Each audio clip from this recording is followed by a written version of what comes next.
This is a follow-up video to another video I shot regarding rhinoplasty in terms of the skin versus the underlying architecture. I was thinking about it and I thought there was a couple contexts in which this video would have relevance. One would be for ethnic rhinoplasty and the second would be revision rhinoplasty in almost any patient of any race. What I'm going to talk to you about is the relationship of the skin to the underlying architecture in terms of an analogy. The metaphor I like to use is that of a tent. If you think about the nose like a tent, then it is the outside structure is like the fabric and the inside is the actual poles. And so the nose has a relationship of outer skin to inner poles. And think about this. In a white rhinoplasty, and most white rhinoplasties, the skin is relatively thin, not every time, but generally thin, and the underlying architecture is generally thick. So when I work with a white rhinoplasty to get the best results is I shave down, shape the cartilage, and then when you have strong poles that you can manipulate and thin skin, you can see the new architecture through the skin.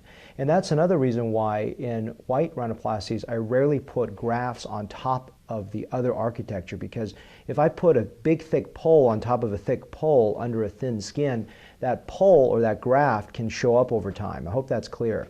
So I am very careful of using cartilage grafting on top of existing architecture or existing on existing cartilage, because I'm worried that's going to show up under the thin skin envelope. The opposite is very true in the ethnic nose, whether it be, for example, the Hispanic mestizo nose, many African American noses, and many Asian noses. In this context, you have a very thick envelope, or like the tent fabric is very thick. The underlying architecture or the poles themselves are very flimsy. So if I try to make that flimsy inner cartilage more refined and smaller, what happens is that the fabric on top is actually, you can't see anything. It's all underneath all that. In fact, not only can you not see the changes you've created more of a problem, because now you've created more of a dead space between the tent pole and that's now become smaller and this huge skin envelope on top of it. So that's a problem.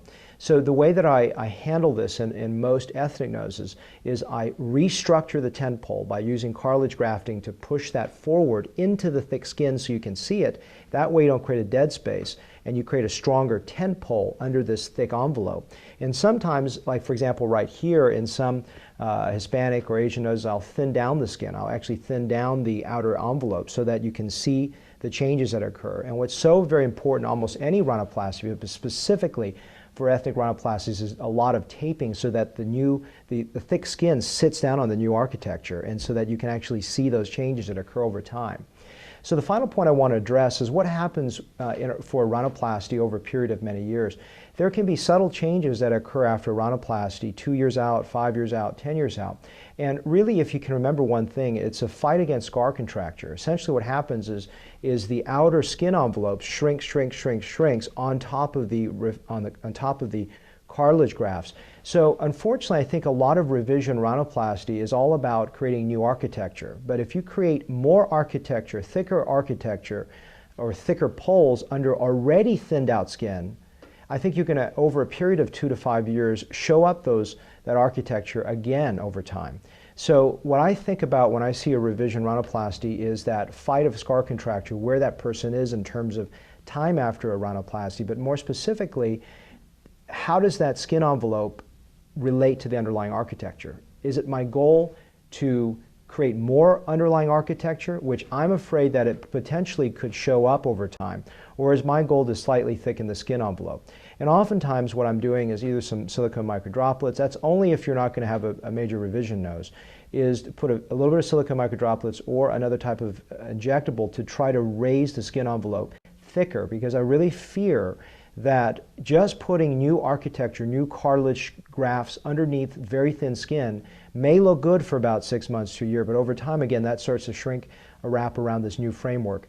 So if you think about how scar contracture affects everything, and using the analogy of the tent pole, of the poles in the fabric, you can understand how I look at a nose, which is not just about the underlying architecture, it's the relationship of the underlying tent poles to the overlying fabric that matters so very much.